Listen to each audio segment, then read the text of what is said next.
Hello my dear students, welcome to all in chemistry insights. तो अब आप लोग के इंतजार का घड़ी हो गया अब खत्म। अब मैं एडवांस बैच को मैं लॉन्च करने जा रहा हूं यूट्यूब पे। वो आपको कल से आपको ये वीडियो सेशन पूरा का पूरा कंटिन्यूसली मिलेगा। ये एक्चुअली आपको क्लासरूम लेक्चर रहेगा। मैं बिल्कुल वहां पे क्या करूंगा, आपको एडवांस का हर एक टॉपिक को पूरा का पूरा मैं डिटेल्स में आपको मैं डिस्कशन कराऊंगा, ठीक है ना। वो आपको एक्चुअली टॉपिक्स जो होगा वो मैं इनऑर्गेनिक केमिस्ट्री से स्टार्ट करूंगा और उसको फिनिश करते हुए ऑर्गेनिक केमिस्ट्री की ओर हम लोग मूव करेंगे, ठीक है ना। आपको इस बैच में एडवांस जे एडवांस के सारे टॉपिक्स को कवर करने के साथ साथ जेईई मेंस के एंड नीट के भी सारे के सारे टॉपिक्स को कवर करेंगे। मतलब आपको ये वीडियो सेशन जो होगा ना, वो आपको जे एडवांस हो गया, मेंस हुआ, नीट हुआ, सबके लिए बहुत ज्यादा हेल्पफुल होगा। और मैं बिल्कुल जीरो लेवल से स्टार्ट करूंगा और आपको एडवांस लेवल तक ले जाऊंगा।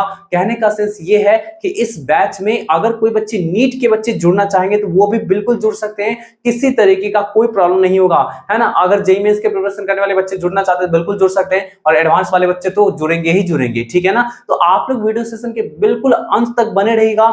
मींस अब से ये सीरीज स्टार्ट हुआ है तो आपको अप टू दिसंबर तक कंटिन्यूअसली ये चलता रहेगा। हो सकता है उसके बाद भी आपका ये चलता रहे। मैं कोशिश करूंगा कि complete inorganic chemistry and complete organic chemistry 31 जनवरी तक में आपको नेक्स्ट ईयर में क्या 2024 है ना, 2024 के 31 जनवरी तक मैं फिनिश कर दूं पूरा का पूरा क्लास 11th का एंड 12th का इनऑर्गेनिक एंड ऑर्गेनिक, ठीक है ना। आप लोगों से रिक्वेस्ट है कि बिल्कुल अपने दोस्तों में ये वीडियो को अधिक से अधिक शेयर कर दीजिएगा, ताकि आपके साथ साथ आपके दोस्त भी बहुत सारे जो भी दोस्त होंगे वो सारे के सारे बैठ के आराम से एक साथ पढ़ेंगे। और बहुत सारे मैं क्वेश्चंस का मैं पीडीएफ फाइल लगाता जाऊंगा डिस्कशन बॉक्स में, आप उसको बनाएंगे, आपस में डिस्कशन करेंगे। और किसी तरीके का प्रॉब्लम होगा तो मेरे से भी आप डिस्कस कर सकते हैं। टेलीग्राम चैनल का आपको लिंक मेंशन है डिस्क्रिप्शन बॉक्स में, वहां पे जाके मुझे मेरे टेलीग्राम चैनल से जुड़ जाइएगा एंड देन वहां पे किसी भी तरीके का क्वेश्चंस आप भेज सकते हैं और मेरे से डिस्कशन कर सकते हैं, ठीक। आज के इस वीडियो सेशन में स्टार्ट करने वाला हूं क्वांटम नंबर्स के बारे में। ये क्वांटम नंबर्स क्या होता है, स्टार्ट करेंगे पूरा का पूरा क्वांटम नंबर्स को एंड देन हम लोग क्या करेंगे, पीरियोडिक टेबल में एंटर करेंगे, फिर आपका क्या होगा केमिकल बॉन्डिंग में, फिर ऐसे करके हम लोग क्या करेंगे एक एक करके टॉपिक को स्टडी करेंगे। तो चलिए वीडियो को स्टार्ट करते हैं। आज का आपका फर्स्ट टॉपिक है क्वांटम नंबर, और क्वांटम नंबर का कम से कम आपको 6 से 7 वीडियो आपको मिलेंगे, ठीक है ना। तो बिल्कुल वीडियो के अंत तक बने रहेगा, बिल्कुल एकदम अच्छी तरीके से देखते रहेगा। और जो भी मैं लिखाऊंगा बोर्ड पे उसको स्क्रीनशॉट्स लेकर के और आप अपने पेन एंड नोटबुक लेकर के उसको लिखते रहेगा और एक प्रॉपर वे में नोट्स बनाएगा, ताकि बहुत बेहतरीन सा नोट्स आपके पास एक हो सके, जिसको रिवाइज कर सके, जिसको क्विक रिवीजन के रूप में आप इस्तेमाल कर सके। और उससे मैं बहुत सारे क्वेश्चंस का भी मैं डिस्कशन कराऊंगा जो आपके लिए बहुत ज्यादा हेल्पफुल होगा। तो चलिए हम लोग डिस्कस करते हैं क्वांटम नंबर्स के बारे में। देखिए क्वांटम नंबर्स क्या होता है, आपको एटम के अंदर में सबसे पहले हम लोग एटम्स को समझते हैं, फिर हम लोग उसमें एंटर करते हैं, ठीक है ना। देखिएगा ये है आपके पास न्यूक्लियस, है ना, ये क्या है, न्यूक्लियस है। और इसके सराउंडिंग में जो होता है ना, बहुत सारे सेल होते हैं जिसको सर्कुलर ऑर्बिट्स भी कहते हैं, जिसके अंदर में इलेक्ट्रॉन क्या होते हैं, रिवॉल्व करते हैं, ठीक है ना। तो यहां से देख सकते हैं कि ये सारे के सारे जो भी हैं ये क्या है, आपको सर्कुलर ऑर्बिट्स है, सॉरी ये तो न्यूक्लियस भाई। चलिए ये क्या है, आपको सर्कुलर ऑर्बिट्स है, जिसको क्या बोलते हैं, सेल बोलते हैं, समझे ना। और इसके अंदर में कौन प्रेजेंट होते हैं, तो इलेक्ट्रॉन प्रेजेंट होते हैं, है ना। इलेक्ट्रॉन इसके अंदर में क्या होते हैं, प्रेजेंट होते हैं। कोई दिक्कत किसी को भी, चलिए ये कुछ इस प्रकार से। अब यहां से देखिएगा सब लोग ध्यान से, एकदम ध्यान से देखिएगा, बहुत ही ज्यादा डीप कॉन्सेप्ट में आपको मैं ले चलूंगा, बिल्कुल बेसिक से उठा करके एकदम डीप कॉन्सेप्ट में, ठीक है ना। इसलिए वीडियो के बिल्कुल अंत तक, वीडियो के पूरे सीरीज के अंत तक बने रहना बहुत जरूरी है। एक एटम, ये क्या है, एक एटम है। अब इस एटम के अंदर मैंने कितने सारे इलेक्ट्रॉन्स आपको दिख रहे हैं ना। अब देखिएगा ध्यान से सब लोग, जितने भी इलेक्ट्रॉन्स है सबका एक यूनिक आइडेंटिफिकेशन है ना, सबकी एक खुद की पहचान है। जैसे हम इंसानों की पहचान क्या है, हम इंडिया में जितने भी रहने वाले लोग हैं सबका एक पार्टिकुलर बोल सकते हैं आइडेंटिटी क्या है, तो आइडेंटिटी जो है ना वो आधार नंबर है। सबका आधार नंबर अलग अलग है, सबके आधार नंबर को डालते ही क्या होगा, सारा का सारा डिटेल्स निकल करके आता है, ठीक है ना। तो मतलब मींस क्या है कि हम लोग का पहचान क्या, आधार नंबर है। उसी तरीके से आपको यहाँ पे जितने भी इलेक्ट्रॉन्स प्रेजेंट है ना, उसका पहचान क्या होता है, क्वांटम नंबर्स होता है, ठीक है ना। Quantum numbers means quantum numbers के हेल्प से हम लोग जितने भी इलेक्ट्रॉन है ना, सबके आइडेंटिटी को यूनिक प्रूव कर सकते हैं। मींस सारे के सारे इलेक्ट्रॉन की आइडेंटिटी जो होते हैं ना, सबके आइडेंटिटी क्या होते हैं, यूनिक होते हैं। मतलब जितने भी आपको इलेक्ट्रॉन्स है एक एटम के अंदर में, सारे के सारे का जो आपको क्वांटम नंबर्स होगा, जो क्वांटम नंबर्स होगा वो उसको एक यूनिक आइडेंटिफिकेशन देगा। मींस सारा का सारा इलेक्ट्रॉन एक दूसरे से बिल्कुल अलग उसका क्या होगा, आइडेंटिफिकेशन होगा, ठीक है ना।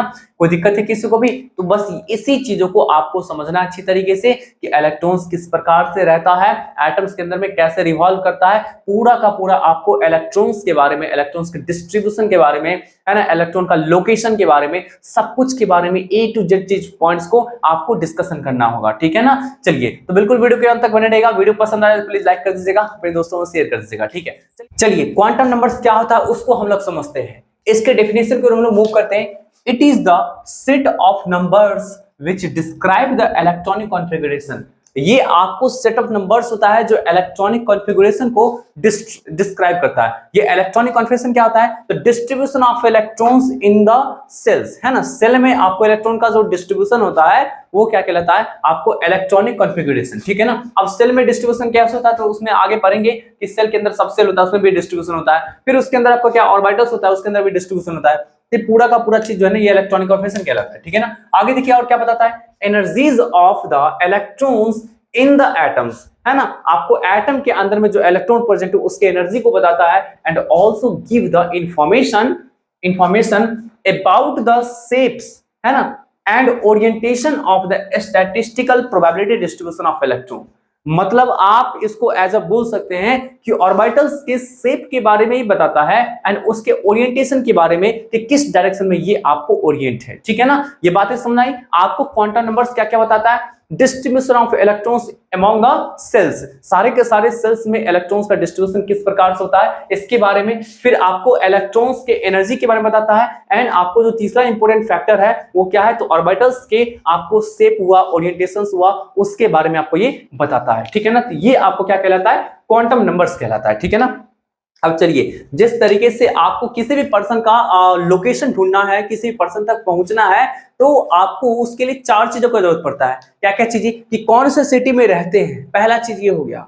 दूसरा चीज हुआ उस सिटी के कौन से कॉलोनी में रहते हैं, ठीक है ना, दूसरा चीज ये हो गया, ठीक है ना। और उसके बाद कौन सा हाउस नंबर है, ठीक है ना, हाउस नंबर पता चल जाएगा, ठीक है ना, तीन चीज हो गया। और चौथा चीज होगा उसमें कौन सा रूम नंबर है।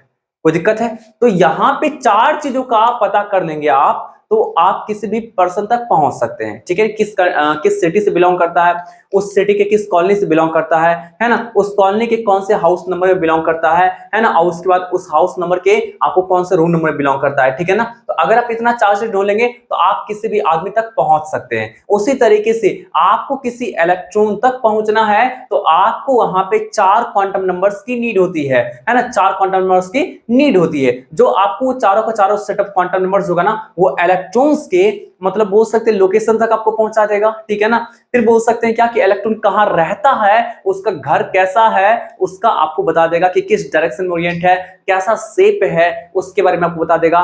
इलेक्ट्रॉन जहां रह रहा है उसका एनर्जी लेवल क्या है, इसके बारे में आपको बता देगा। मींस सारे के सारे इंफॉर्मेशन जो होंगे ना इलेक्ट्रॉन के अबाउट में, वो आपको उसके चार क्वांटम नंबर से मिलेंगे, ठीक है ना। तो चलिए, वो चार क्वांटम नंबर्स क्या होते हैं हम लोग जरा देखते हैं।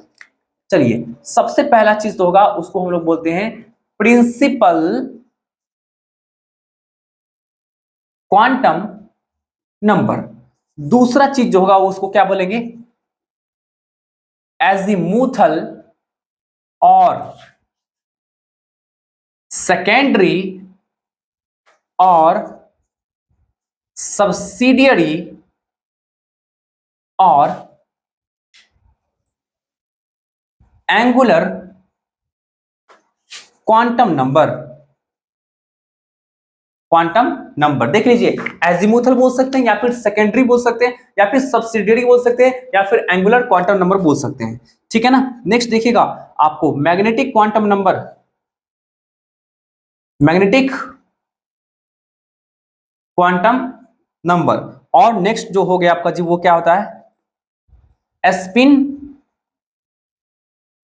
क्वांटम नंबर, ठीक है ना। आप ध्यान रखिएगा कि यहाँ पे जो 4 क्वांटम नंबर्स है उसमें से ये 3 जो फर्स्ट जो 3 है ना वो आपको बोल सकते हैं श्रोडिंगर इक्वेशन का जो सॉल्यूशन होता है ना उसमें से वो सॉल्यूशन क्या होता है आपका साई होता है। तो साई का जो वैल्यू होता है ना उसमें से तीनों का तीनों निकल के जाते हैं। ये चौथा क्वांटम नंबर देने का एक बोल सकते हैं स्पेशल रीजन है, स्पेशल केस है ना। ये बिल्कुल अलग से आया, ये अलग से टपका है ना। और ये तीनों का तीनों क्या होता है ना श्रोडिंगर इक्वेशन में जो साई होते हैं ना जो आपको आइगन वैल्यूड फंक्शन होते हैं या वेव फंक्शन होते हैं ना तो उसका सॉल्यूशन का पार्ट होता है ये तीनों का तीनों। तो आपको जब श्रोडिंगर इक्वेशन पूरा कंप्लीट डिटेल वीडियो में बनाऊंगा तो आपको मैं दिखाऊंगा कि साई क्या होता है, साई के वैल्यूज क्या क्या होते हैं, है ना, किस किस तरीके से उसको किस तरीके से डिराइव किया था, सारे के सारे आपको 100% एकदम बिल्कुल एक्यूरेट इंफॉर्मेशन आपको मिलेगा, ठीक है ना। बस वीडियो के अंत तक बने रहेगा, ठीक है। चलिए ये बातें समझ में आ गई, ठीक है ना। ये तीनों का तीनों क्या होता है, पहले साई का क्या होता है वैल्यूज होता है और ये चौथा क्या होता है, चौथा क्वांटम नंबर अलग से निकल करके आया है, ठीक है। तो आज के इस वीडियो सेशन में हम लोग डिस्कस करने वाले हैं प्रिंसिपल क्वांटम नंबर के बारे में। बाकी का डिस्कशन हम लोग आगे आगे करते जाएंगे। आज के इस वीडियो सेशन में, कंप्लीट वीडियो सेशन में प्रिंसिपल क्वांटम नंबर के बारे में हम लोग अच्छी तरीके से डिस्कस करेंगे। तो चलिए बच्चे लोग इसका जल्दी से स्क्रीनशॉट ले लीजिए, हम इसे इरेज हमारे पास हेडिंग लग चुका है प्रिंसिपल क्वांटम नंबर। ये प्रिंसिपल क्वांटम नंबर क्या होता है समझिएगा ध्यान से। तो इसको तो सबसे पहले दिए थे जी, it was given by Bohr, है ना। इसको दिए थे बोर, नील्स बोर जो थे साइंटिस्ट, वो आपको प्रिंसिपल क्वांटम नंबर के बारे में बताए थे, ठीक है ना। चलिए ये एक्चुअली क्या बताता है, तो ये एक्चुअली बताता है रेडियल बोल सकते हैं location of electron, means nucleus से कितने डिस्टेंस पे आपको इलेक्ट्रॉन मिलेगा इसके बारे में ये आइडिया देता है, समझे ना। तो बोल सकते हैं क्या आपका जी, it gives an idea about radial location या पोजीशन बोल सकते हैं, रेडियल पोजीशन ऑफ इलेक्ट्रॉन्स, ठीक है ना। रेडियल पोजीशन ऑफ इलेक्ट्रॉन्स मतलब आपको न्यूक्लियस से कितने डिस्टेंस पे इलेक्ट्रॉन मिलेगा उसके बारे में बताता है। It gives an idea about cell, है ना, सेल जिसको हम लोग K L M N O dot dot ऐसे करके दिखा सकते हैं, समझिएगा ध्यान से। जैसे ये है आपको न्यूक्लियस, तो अब आपके पास ना आपको ये इस तरह का सेल होगा, इस तरह का सेल होगा, इस तरह का सेल होगा, इस तरह का सेल होगा, कुछ इस तरह का आपका क्या होगा जी सेल होगा। ये सारे के सारे सर्कुलर जो आपको ऑर्बिट्स हैं जिसके अंदर में इलेक्ट्रॉन रिवॉल्व करता रहेगा, ये क्या है आपको जी सेल है, जिसको हम लोग ना के से एल से एम से, है ना, एन से ऐसे करके दिखाते हैं, ठीक है ना। कोई दिक्कत है किसी को भी, अगर इलेक्ट्रॉन यहाँ पे प्रेजेंट है तो यहां से लेके यहां तक का जो डिस्टेंस होगा इसी के बारे में आपको क्या है जी प्रिंसिपल क्वांटम नंबर आपको आइडिया देता है। यहां से लेके यहां तक का डिस्टेंस क्या होगा, मींस यहाँ पे इलेक्ट्रॉन है ना जी, तो रेडियल पोजीशन क्या है इलेक्ट्रॉन का उसके बारे में आपको क्या कहता है ये प्रिंसिपल क्वांटम नंबर आइडिया देता है। अगर कोई इलेक्ट्रॉन यहाँ प्रेजेंट है तो भाई यहां से लेके यहां तक का रेडियल पोजीशन क्या है इलेक्ट्रॉन का उसके बारे में कौन आइडिया देता है, तो आपको प्रिंसिपल क्वांटम नंबर आइडिया देता है, ठीक है ना। ये बातें समझ आ गई। ये सेल है, सेल का मतलब क्या होता है आपका जी, अरे वही 1 2 3 4 ऐसे ऐसे करके आगे बढ़ते हैं, या इसी को बोलते क्या के एल, है ना, के एल एम डॉट डॉट ऐसे करके, ठीक है ना। चलिए तो हम लोग ना लिखते हैं क्या, it is denoted by N, और एन का वैल्यू जो होता है वो क्या होता है 1 2 3 4 5 डॉट डॉट में सारा का सारा नेचुरल नंबर्स होता है। याद रखिएगा किसी भी न्यूक्लियस के सराउंडिंग में इनफाइनाइट नंबर ऑफ सेल्स होता है, समझे ना, इनफाइनाइट नंबर ऑफ सेल्स होता है, ठीक है ना। मतलब इसका वैल्यू जो है इंफिनिटी तक जाएगा, समझे ना। बोल सकते हैं the number of shells around the nucleus are infinite, है ना। इनफाइनाइट क्या होता है आपका जी, नंबर ऑफ आपको सेल्स होता है। सेल मींस समझ ही रहे हैं 100%, कोई दिक्कत है किसी को भी, ये बात एकदम 100% आपको समझ आ रही है, ठीक है ना। आगे बढ़ते हैं, नेक्स्ट देखिएगा, ये आपको एनर्जी लेवल भी बताता है। It also implies the energy level of electrons, है ना. It also implies the energy level of electrons. So cells are also called energy level, है ना. आपको ये जो सेल जो दिख रहा है ना, ये जो सेल दिख रहा है, इस सेल को हम लोग एनर्जी लेवल भी कह सकते हैं. क्या, क्यों? क्योंकि आपका क्या है ना, ये आपको एनर्जी लेवल को भी डिस्क्राइब करता है. कोई दिक्कत है किसी को भी? ये आपको एनर्जी लेवल को भी क्या करता है, बताता है. ठीक है ना. एनर्जी लेवल कहने का सेंस है कौन सा इलेक्ट्रॉन का कितना एनर्जी होगा, है ना, इसके बारे में आपको क्या करता है, ये आइडिया देता है. ठीक है ना. तो चलिए बच्चे लोग जल्दी से इसका स्क्रीनशॉट निकाल लीजिए. चलिए हम लोग देखते हैं रेडियस ऑफ सेल क्या होता है. समझे ना. रेडियस ऑफ सेल क्या होता है, समझिएगा ध्यान से. ये है आपका न्यूक्लियस और ये है कोई सेल, कोई सा भी सेल होगा. मान लेते हैं ना कि nth सेल होगा. अरे 1 2 3 4 5 6 ऐसे करके मूव करते हैं ना जी. तो ये कौन सा सेल होगा जी? तो ये मान लेते हैं कि आपका जी ये हो गया nth सेल. ये हो गया आपका nth सेल. समझे ना. तो यहां से लेके यहां तक का जो डिस्टेंस होगा उसको बोलेंगे Rn, है ना. Rn means radius of nth shell. Radius of nth shell ये क्या हो गया आपका जी? तो रेडियस ऑफ nth सेल. ठीक है ना. अब यहां से देखिएगा सब लोग ध्यान से, है ना. इसमें आपको क्या है ना, इसमें यहां पे एक इलेक्ट्रॉन प्रेजेंट है. इसमें क्या है, आपको जेड नंबर ऑफ प्रोटॉन है. जेड नंबर ऑफ प्रोटॉन है. तो इसलिए इसके पास जो टोटल चार्ज हो गया वो कितना हो गया आपका? जेड ई हो गया. ठीक है ना. यहाँ पे इलेक्ट्रॉन हो गया. अब जरा देखिएगा ध्यान से, तो रेडियस ऑफ द सेल जो होगा ना वो क्या होता है? तो रेडियस ऑफ द सेल होगा means R N equal to होता है. डायरेक्ट मैं फॉर्मूला लिख रहा हूं. इसका प्रूफ भी होता है जो कि एटॉमिक स्ट्रक्चर में आपको पढ़ना है. 0.529 into N square by Z और एंगस्ट्रॉम. यहां पे एन जो हो गया ना वो क्या हुआ? सेल नंबर हो गया. और जेड जो हो गया ना वो क्या हुआ? एटॉमिक नंबर हो गया. एटॉमिक नंबर हो गया. कोई दिक्कत है? तो आप क्या करेंगे, यहां पे पुट करेंगे एन का वैल्यू, है ना, जेड का वैल्यू. तो आपको आराम से क्या होगा आपका जी? निकलता चला जाएगा. कोई दिक्कत है किसी को भी? चलिए ये बातें आपको 100% समझ में आ गई. यहां पे आप देख सकते हैं कि आर एन डायरेक्टली प्रोपोर्शनल है किसका? एन स्क्वायर का. मींस आपको सेल नंबर बढ़ेगा तो क्या होगा जी? रेडियस भी बढ़ता जाएगा. तो इस अकॉर्डिंग अगर किसी पार्टिकुलर एटम के लिए बात करते हैं तो उसके सारे सेल का रेडियस का कंपैरिजन कर सकते हैं. तो अब इसी बात है भाई, पहला सेल का रेडियस सबसे छोटा, फिर दूसरे सेल का, फिर तीसरा सेल का, और जैसे जैसे आगे बढ़ेंगे वैसे वैसे क्या होगा आपका जी? रेडियस होगा वो बड़ा मिलता जाएगा. समझे ना. सबसे छोटा किसका मिलेगा? फर्स्ट सेल का. तो आप इस तरह से रेडियस का कंपैरिजन कर सकते हैं. रेडियस कंपैरिजन करेंगे तो फर्स्ट सेल का आपको क्या होगा जी? सबसे छोटा होगा.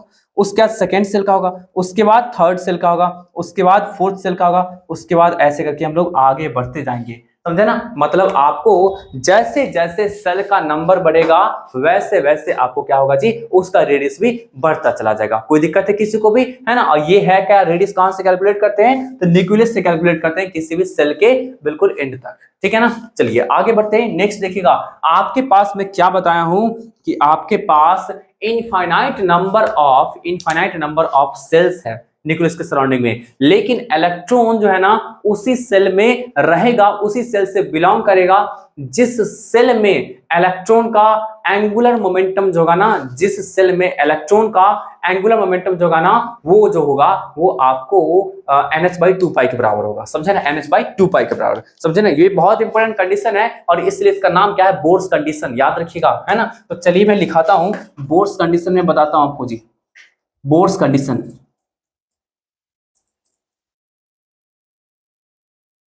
बोर्स कंडीशन ये क्या होता है? तो देखिएगा, out of infinite number of cells around the nucleus, electrons only revolving in those cell in which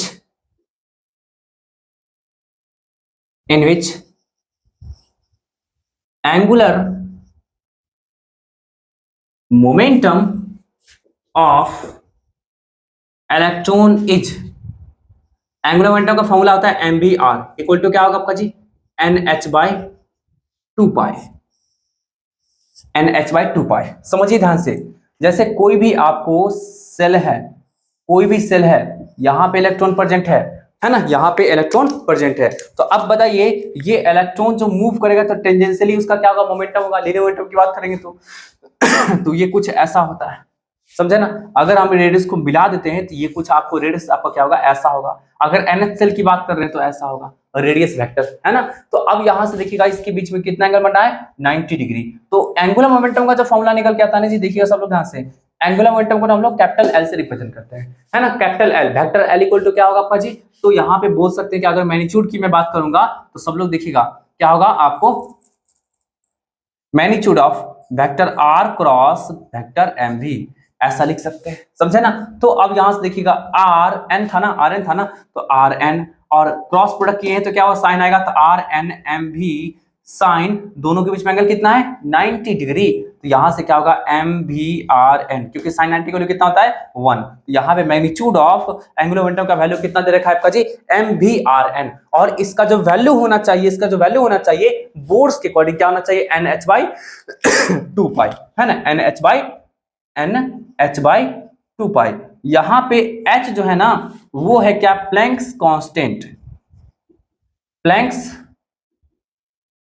constant, ठीक है ना। और इसका वैल्यू जो होता है ना वो क्या होता है आपका 6.63 इंटू 10⁻34 जूल सेकेंड, है ना, ये होता है, ठीक है ना।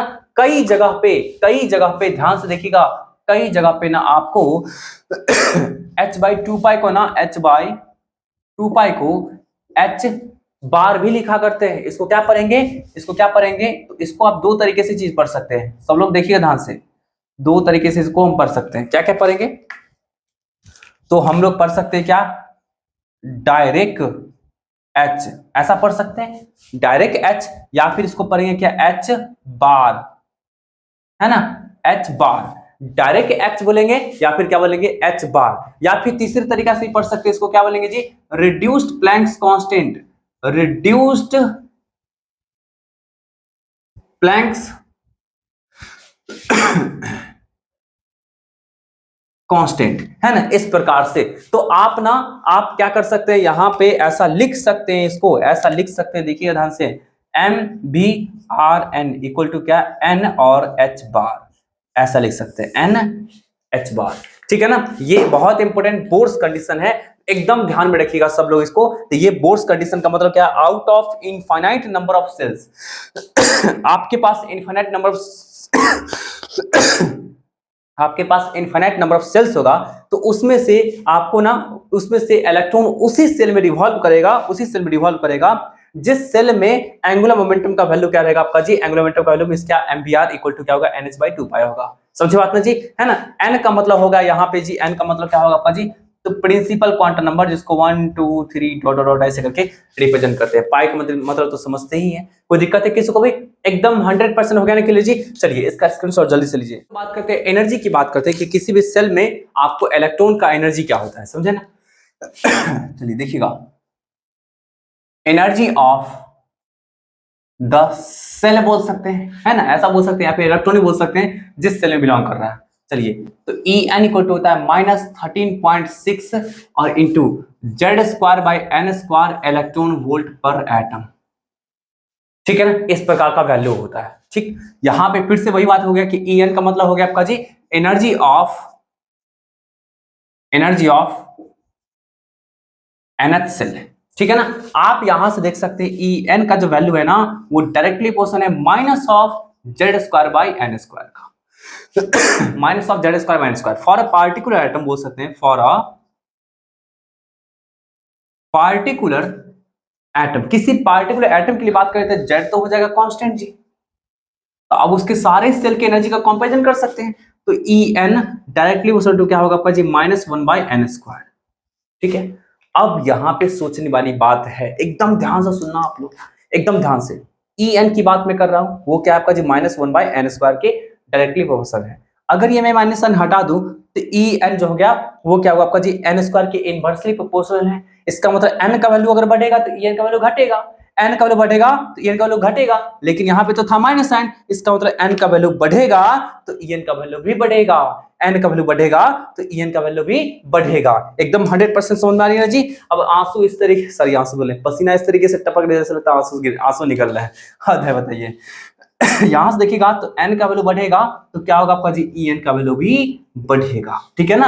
n का वैल्यू बढ़ेगा तो क्या होगा, en का वैल्यू भी बढ़ेगा। तो इस प्रकार से अगर हम लोग देखेंगे एनर्जी ऑर्डर की बात अगर करेंगे तो सब लोग ध्यान से देखना बच्चे लोग, है ना। आपको फर्स्ट सेल का सबसे कम एनर्जी होगा, फिर आपको क्या होगा सेकेंड सेल का, फिर थर्ड सेल का, और ऐसे करके जैसे जैसे आगे बढ़ेंगे वैसे वैसे एनर्जी लेवल बढ़ता जाएगा। चलिए एनर्जी डिफरेंस की बात करते हैं। तो energy difference of consecutive shells, अगर लगातार के सेल के एनर्जी डिफरेंस की बात करते हैं तो E2 माइनस E1 का वैल्यू सबसे ज्यादा होगा, फिर E3 माइनस E2 का, उसके बाद क्या होगा E4 माइनस E3 का, उसके बाद क्या होगा E5 माइनस E4 का, और जैसे जैसे आगे बढ़ेंगे वैसे वैसे आपको क्या होगा एनर्जी डिफरेंस जो है ना डिक्रीज करता जाएगा। नहीं यकीन हो तो आप इस फॉर्मूला में पुट करके देख सकते हैं, ठीक है ना। आप इस फॉर्मूला में पुट करके चेक कर सकते हैं, ठीक है ना। ये बात आपको 100% समझ में आ गई। तो एनर्जी का ऑर्डर आपको क्या होता है, कुछ इस प्रकार से हुआ करता है, ठीक है ना। चलिए एक हम लोग लास्ट पॉइंट इस टॉपिक का डील कर लेते हैं, सब लोग देखिएगा ध्यान से। देखिएगा किसी भी सेल में मैक्सिमम नंबर ऑफ इलेक्ट्रॉन्स कितना लाई करेगा, समझे ना। तो चलिए maximum number of electrons lies in the cell equal to क्या निकल के आएगा 2n स्क्वायर। किसी भी पार्टिकुलर सेल के अंदर मैक्सिमम नंबर ऑफ इलेक्ट्रॉन्स इतना ही लाई करेगा। अब ये कहने का सेंस जो हो गया वो क्या हुआ आपका जी। तो अगर मैं बात करूंगा के सेल का, तो के सेल में क्या पहला सेल होता है जिसके लिए n का वैल्यू कितना होगा 1 होगा, तो नंबर ऑफ इलेक्ट्रॉन कितना होगा आपका जी 2 इंटू 1 का स्क्वायर, मतलब कितना निकल के आएगा 2। अगर मैं बात करूंगा L के लिए, तो L के लिए n का वैल्यू कितना होता है 2 होता है, तो 2 इंटू 2 का स्क्वायर मतलब कितना 2, और ये 2 का स्क्वायर 4, 4 टू जा 8। अगर मैं बात करूंगा M की बात मैं करूंगा KLM मिस थर्ड सेल, तो क्या होगा 2 इंटू 3 का स्क्वायर मतलब यहाँ पे हो जाएगा 18। और मैं बात करूंगा N की, तो क्या होगा 2 इंटू 4 का स्क्वायर मतलब ये होगा 32, है ना 32। कोई दिक्कत है किसी को भी, ये बात एकदम 100% समझ में आई बात ना 100%, ठीक है ना।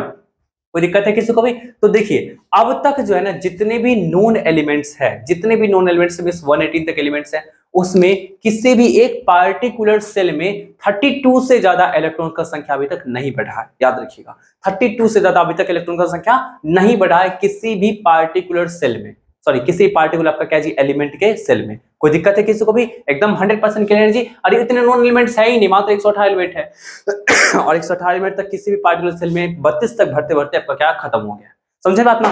कोई दिक्कत किसी को भी, एकदम 100% क्लियर जी। चलिए तो बस इतना तक आज के इस वीडियो सेशन में रहने देते हैं। ये आपका क्या हो गया, तो ये जो हो गया ये प्रिंसिपल क्वांटम नंबर से रिलेटेड सारी बातें हो गई, समझे ना। अब हम लोग क्या करेंगे नेक्स्ट वीडियो सेशन में एजीमुथल क्वांटम नंबर्स के बारे में डिस्कस करेंगे। तब तक मिलते हैं नेक्स्ट वीडियो सेशन में, तब तक के लिए बाय बाय, टेक केयर।